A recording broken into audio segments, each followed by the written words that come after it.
Hello Dale, this is my screencast for the Task 4, and today I'll be reviewing the sitcom called Trolley, a TV series called Me, You and the Apocalypse, and a movie called Life. The first one up is Trolleyed. It is a Sky original sitcom. It is a sitcom based on a budget supermarket called Valco. It has many different characters doing various jobs throughout the supermarket, each with a different role for developing the storyline. I'll be reviewing parts of Season 2, as this is when we know a bit more about each of the characters after Season 1, and also there's now a change in management. I do have a video here. I won't show it because it is about 2 or 3 minutes long, but I will link it in where I do put my YouTube link for this video as well. So if you want to go ahead and watch it, go ahead. It'll give you a wee bit more of background knowledge on Season 2 of Trolleyed. So on to slide 3, we're going to be focusing in on the narrative structure. The narrative structure of Trolleyed is an open narrative. Open narratives usually have many characters with no foreseeable ending.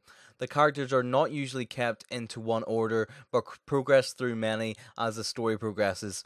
Characters shift in and out, and this week's villain could be next week's helper. Todorov's theory. Todorov's theory states that most films/TV shows follow the same sort of pattern. There are 5 steps in his theory. The first is equilibrium. This is where everything is normal and as it should be. This is like the start of Season 2, as it's just left off from where Season 1 finished. The second is disruption. This is where something happens to make the happiness go away. In Trolley, this is when they get a new manager. The third is realization. This is whenever the characters realize something is wrong. In Trolley, this is whenever the new manager starts making up different rules and the characters start kind of seeing a difference in the supermarket. The fourth is the restore of order. This is whenever the characters realize their mistake and try and fix it. In Trolley, this is whenever the characters start a rebellion. And the fifth is back to the equilibrium. This is when everything goes back to normal, just like the way it was in the start. In Trolley, this is whenever the manager from Season 1 becomes the manager again. Binary opposition is something that opposes one another in media. In Trolley, the binary opposition is more than one thing. First of all, there is good versus evil. In Season 1, the manager is good. He is understanding and also meets his staff's needs and makes good decisions, whereas in Season 2, the new manager makes new rules which upsets the staff and also makes poor choices for the store, introducing new products that don't go down well with the customers. Second is man versus woman. In Season 1, the manager is a man, and Season 2, the manager is a woman. At the end of Season 2, the old manager stands up to the new manager and wins. Third is democracy versus dictatorship. The old manager let the staff have a say in what happened in the store, whereas the new manager doesn't. So on to slide 4, we have the characters and the social issues that they bring with them.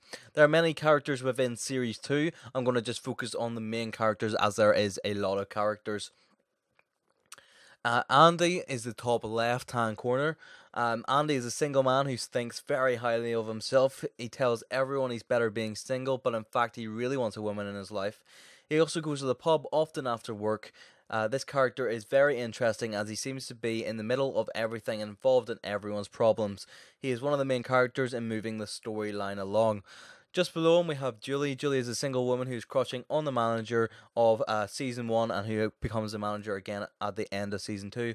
She gets very anxious and worried, and this would lead me to believe that she has some sort of disorder/mental health issue like anxiety. This is tackled by the TV show as they've put her in the deputy manager position, which is quite a high prestigious role. This shows that she's more incapable, may give the viewer some hope with the same condition. Kieran, which is the third one in the first column, that he's that person that all the girls look like, but he's married young. That doesn't stop him from leading on other characters. He is normally with Andy, so gets all the gossip and has a key role in moving the storyline forward. At the top of the middle column, we do have Ray. He is an immigrant and he is made out to be really poor. This is why he shops at the budget supermarket Valco. He normally eats what he buys and then returns it, and even the things that he doesn't buy from the store he tries to return, as he's always looking for money. Gavin, which is the manager of Season 1 and comes back at the end of Season 2. His wife recently died and he's dealing with his loss. I'm sure this has happened to quite a lot of people that watch the TV show, and they have to deal with it as well. He gets over it really quickly and doesn't seem to bother him. At the bottom of the middle column, we have Leighton. He is unemployable. He has many mental health issues. The TV show deals with this well as they have actually employed him in the supermarket and also regularly makes mistakes, but the manager is very understanding. In the top right hand corner, we do have Katie. She's probably the smartest character on the TV show. She's working part time to fund to going to university. She's crushing on Kieran, but Kieran is married and she gets stuff done quickly and professionally. In the middle of the third column, we do have Neville. He is divorced and his ex-wife has taken all his money and children. He's having a midlife crisis and working for very little just to try and pay rent and feed himself. He is easily used by other people to do things they don't want to. Lorraine, which is the bottom right hand character, she is a new manager. She is strict and likes to do everything by herself. She is very rude and discriminates on other characters that are in a lesser role than her. She is also not scared to voice her opinion to head off. So the codes and conventions for sitcoms. There is the audience, which the target audience for this show I think is definitely going to be women aged 25 plus. I think that's because it's a sitcom and it's on at prime time. Also, it's a sitcom that many people can relate to because of its diversity, and also going to a supermarket everyone does near enough every week. It has many different characters typed, therefore appealing to many different people. It also could appeal to people who have previously worked or are still working in a supermarket, and they might be able to create a rapport with the audience. So we have the family of the main characters. We get to follow the main characters in the sitcom. This is like family to the audience. These are the people we find out most about and begin to like. When they're sacked or leave the TV show, it creates the sad feeling within the audience, and on the other hand, some people might be glad that a person leaves. Timings, this show is on 7 p.m. every Tuesday night. This is primetime TV. It is a sitcom on Sky 1. It is up against the likes of Emmerdale on Freeview, which each episode is 30 minutes long. The same as a lot of sitcoms. Obviously, this seems to work as it is short and grabs people's attention. Realism, so we have real storylines, humor. The storylines in sitcoms are kept real enough. They are usually situations that would happen in real life to create a rapport with the audience, and this helps them like the TV show as they can relate to it. There is also a lot of over-the-top humor in sitcoms, especially Trolleyed, as it makes it enjoyable to watch. So moving on to You, Me and the Apocalypse. You, Me and the Apocalypse is a bold, adrenaline-fueled comedy drama about the last days of mankind. There's a massive meteorite heading towards Earth, and we follow many different storylines, but somehow they all end up in the same place. So again, we're going to be looking at the narrative types here with Todorow's theory and binary opposition. So in the narrative type, we have a multi-stranded narrative type. This is where there are multiple storylines that all weave in between each other. They're all contributed to the storyline to help it move forward. In this TV show, we follow 4 main storylines, with many doing a lot of different things in their last month on Earth. I like this narrative structure as it doesn't clearly show you how something is going to work out, but that you have to watch to find out and try and solve it for yourself. Todorow's theory states that most films/TV shows follow the same sort of pattern. There are 5 steps in his theory. The first is equilibrium. This is where everything is normal and as it should be. This is where everything is fine before anyone realizes there is a meteorite heading towards Earth. The second is disruption. This is when something happens to make the happiness go away. This would be when the meteorite is heading towards the Earth. The third is realization. This is whenever the characters realize something is wrong.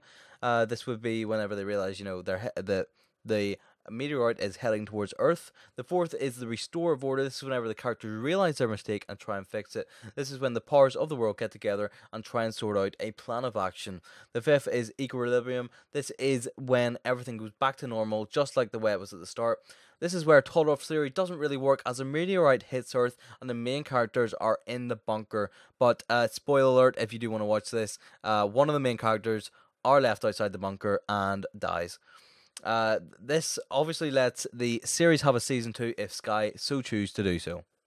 Under binary opposition, in this TV show there is more than one binary opposition. First, good versus evil. So we have Jamie is the good person in the TV show. He's just a normal person that lost his wife a few years ago. He now works in a bank day in day out with the same routine, but he actually had a twin brother called Ariel who stole his wife and is the head of a big hacking company who hacked the US government, etc. Towards the end, when they eventually meet and are now fighting over their wife, there's rivalry, and at the end, spoiler alert, he leaves his brother outside the bunker to die. There's also man versus nature. This is whenever the world is against the meteorite. They have to try and find a way to destroy it before it hits the Earth. This is the main part in the storyline and gives the people hope and restores order for a while, but at the end they fail to do so and are. So on to the characters. There's about 6 main characters in this. So we have Jamie in the top left. He is a character that is in a strict routine every day. He does the same things every day and keeps himself to himself. He's also mourning the loss or losing his wife years ago. Little does he know his twin brother actually stole his wife. This could help people engage with the TV show, as they could be doing the same as him. He is the main character but doesn't have a big personality and needs to be talked into things. Ariel, which is played by the exact same actor, he is mischievous twin brother. He is a villain in this TV program. He kills, steals, does whatever it takes to save his wife and beat his brother. This is the stereotypical villain. Dave, which is in the bottom left hand corner, you may recognize him. He's the exact same character that plays Leighton in Trolleyed. This is a person that is lazy. He stays at home. He's always complaining about how Jamie lives his life, and in the end, he's Jamie's helper. He eventually takes Jamie out of his comfort zone and takes him to do things that he would never have done before. In the top right, we have the stereotypical US president. He is looks good, he talks well, he's pretty crafty, he lies about things, he only thinks of himself. He works with the team trying to destroy the meteorite, so I think he is the helper in a different character storyline. We have Layla, which is in the second column there, in the middle. This is the twin brother's wife. This is an important character as it helps move the storyline on and helps create a bit of suspense. This is a stereotypical person that the men are fighting over. So in the bottom right we have Scotty. He's an interesting character. He's intelligent as he leads a group that is trying to destroy the meteorite. He's good at maths and physics but has a lot of mental breakdowns and he's mentally unstable. Also, he's gay. This could be a social or ethical issue for some. The TV show does well in introducing this and doesn't make too big a deal of it. So the codes and conventions for this type of TV program. So we have the target audience. I think it is definitely going to be teenagers. I think it's because it's a comedy, sort of the end of the world kind of drama, a bit of fun, and it's on at prime time.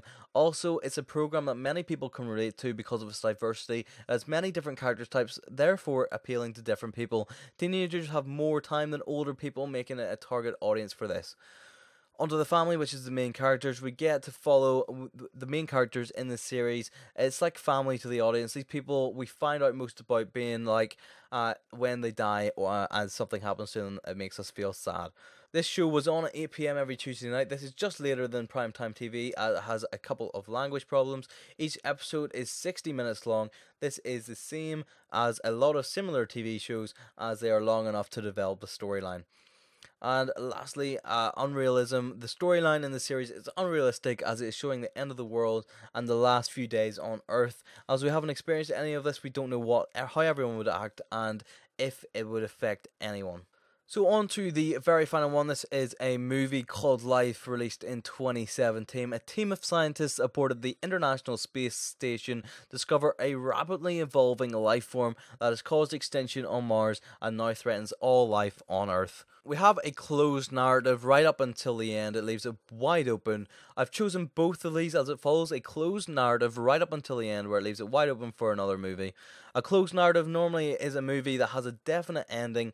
Life, on the other hand, doesn't have that. That's why I've chosen it has an open narrative as well. It doesn't follow anything to do with an open narrative, like new characters coming in and out all the time, and last week's film being next week's hero, etc. It just has a completely open ending, and it leads on to a second movie. Todorow's theory states that most films/TV shows follow the same sort of pattern. There are 5 steps in his theory. First is equilibrium. This is when everything is normal and as it should be. This is when everything is fine on the International Space Station. The second is disruption. This is when something happens to make the happiness go away. This is when they get the unknown life form from Mars onto the International Space Station. The third is realization. This is whenever characters realize something is wrong. This is whenever they realize the life form is not safe. The fourth is trying to restore order. This is whenever the characters realize they're mistaken, try and fix it. This is when they try and kill the life form. The fifth is the equilibrium. This is when everything goes back to normal, just like the way it was in the start. This is where Todorow's theory doesn't work. And warning, spoiler alert, they leave the International Space Station and all seems to be fine up until the end, where we realise the wrong spacecraft reached Earth with a life form in it. This leaves it wide open. This leaves it with an open ending and a possibility for a second movie. Binary opposition. In this movie, there's only two binary oppositions I could see. First is good versus evil. The good people are scientists, and the evil is the life form from Mars. The scientists think that they're doing the right thing, but end up doing the completely wrong thing and basically helping the thing grow. Eventually, it gets out of hand and takes over. Also, there's Alien versus Human, which is very similar. So we have the character / social issues. In this movie, I wouldn't say there are any character types like heroes or helpers. There is just characters, basically, as it's a very simple movie. Ryan, in the top left, is the one that makes all the jokes and lives life to the full, enjoys being in space. The middle in the first column is David. He's the quiet one who just gets on with his work. I don't think we actually know much about him. Miranda, which is in the bottom left, keeps the boys in check and is smart and funny. She knows how to do her job properly and has a good personality. Sho, I think you pronounce that, is in the top right. He is the foreign one from Japan. He gives in the movie gives him a big enough role, and we learn a lot about him. His wife on Earth had just had a baby, so he's now a father. Maybe some of the people watching this can relate to it. And then we have Hugh in the bottom right. He is the only coloured person on the International Space Station. In this movie, he deals with it well. He's respected and smart in science and maths. So we have codes and conventions. We do have the audience, which is the target audience. I think it's definitely going to be teenagers again, as the storyline will appeal to them, as a lot of young people dream of going to space, and it gives them a taste of what it's like, even though it is a movie. We do have the main characters. These are the people we get to know well, and whenever they die, it is hard for the audience to watch, especially in this movie where basically everyone dies. The timings, the movie is about 2 hours long. This is typical for a sci-fi film, as it normally has a long storyline, and it's hard to fit into a shorter film. This is very unrealistic, as it has an unbelievable storyline. This is an unrealistic storyline for the moment, as we haven't even landed on the first human on Mars yet. But some people like the unrealistic storylines, so it helps the movie sell tickets in cinema. Thanks for listening, Adele. I will leave my references on screen for a while.